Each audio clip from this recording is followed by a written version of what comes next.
Red chutney. ఇది ఇడ్లీ దోశల్లోకి చాలా రుచిగా ఉంటుంది. చేయటం కూడా చాలా ఈజీ, చాలా బాగుంటుందండి. ఖచ్చితంగా ట్రై చేయండి.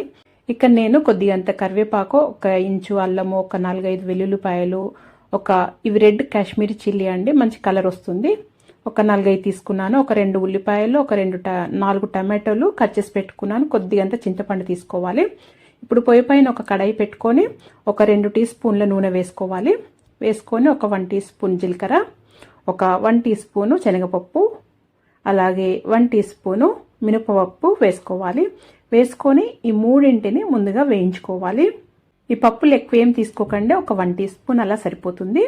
ఇలా కొద్దిగా వేగిన తర్వాత ఇప్పుడు దీంట్లో మనము తీసి పెట్టుకున్న ఇది మిరపకాయలు వేసుకోవాలండి. నేనైతే ఇక్కడ కాశ్మీరీ చిల్లీ వాడాను కదా, మీరు మామూలు మిరపకాయలైనా వేసుకోవచ్చు, ఎండుమిరపకాయలు. అలాగే కరివేపాకు, వెల్లుల్లిపాయలు, అల్లం ముక్క వేసుకొని ముందుగా ఇవి ఉల్లిపాయలు వేసుకొని వేయించుకోవాలి. ఇవి కొద్దిగా ఉల్లిపాయలు కింద కొద్దిగా వేగాలండి. వేగితే రుచి చాలా బాగుంటుంది చట్నీ. ఇలా మంచిగా వేగిన తర్వాత కొద్దిగా ఇప్పుడు టమాటాలు వేసుకోవాలి. చింతపండు కూడా ఇప్పుడే వేసేసుకోవాలి. చింతపండు కొద్దిగానే తీసుకోండి, మరి ఎక్కువగా అవసరం లేదు. దీంట్లో మనం టమాటాలలో పులుపు ఉంటుంది కదా, కొద్దిగా వేసుకుంటే చింతపండు చాలా రుచిగా ఉంటుంది. 1 టీ స్పూన్ ఉప్పు వేస్తున్నానండి. మీరు రుచికి తగినంత ఉప్పు ఇప్పుడే వేసుకోవచ్చు. వేసుకుంటే ఇలా ఉప్పు వేసుకొని ఫ్రై చేసుకోవడం వల్ల తొందరగా మగ్గుతాయి. టమాటాలు వేసిన తర్వాత మీరు కావాలంటే మిక్సీ పట్టుకునేటప్పుడైనా వేసుకోవచ్చు, ఉప్పు చూసుకొని. ఇలా వేసుకొని ఇలా మగ్గించుకోవాలి. ఇలా అయితే సరిపోతుంది. ఇప్పుడు ఇలా అయిన తర్వాత కింద దించేసి చల్లార్చుకోవాలి. కింద దించి చల్లారిన తర్వాత ఒక మిక్సీ జార్ తీసుకొని మిక్సీ జార్లో వేసుకోవాలి ఈ మిశ్రమాన్నంతా. ఇలా వేసుకొని మిక్సీ పట్టుకోవటమేనండి. దీంట్లో కావాలంటే కొద్దిగా నీళ్ళు యాడ్ చేసుకొని మిక్సీ పట్టుకోవాలి. మీరు కావాలంటే బరకగా అయినా పట్టుకోవచ్చు, కొద్దిగా బరకగా ఉన్నా కానీ బాగుంటుంది, లేదా ఇలాగైనా కానీ బాగుంటుంది.